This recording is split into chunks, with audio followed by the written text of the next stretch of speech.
And so I reached out to actuaries and other money managers on Wall Street. And I said, what'd you do to get there? How'd you get there? And almost every single person I talked to said, you're not getting here. You don't have the education. You don't have the experience. Like, there's no actuaries on Wall Street. They're the coders. Sorry, forget it. And that was pretty much the consensus. And I just had this dream. And so I was persistent. I probably talked to 100 people. And the 100th person I talked to said, here's how I got here. And you should follow my path. And he was an actuary.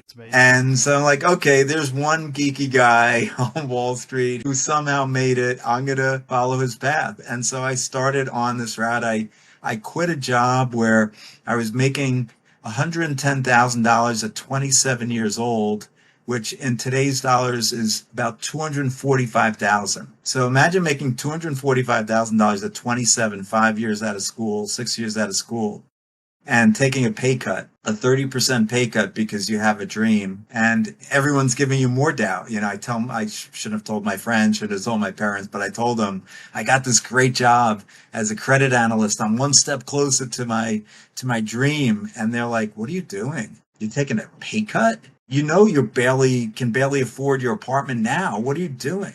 So more doubt. And I said, you know what? I got to do this. And I remember on the interview for that company, I asked the guy who was going to be my manager, so how quickly do you think I'll get back to my salary? Because he said, you're coming in with a 30% pay cut. He said, give it 5 years, you'll be making plenty more. And it did take 5 years to exceed where I was, but I had to leave the company because they didn't pay well.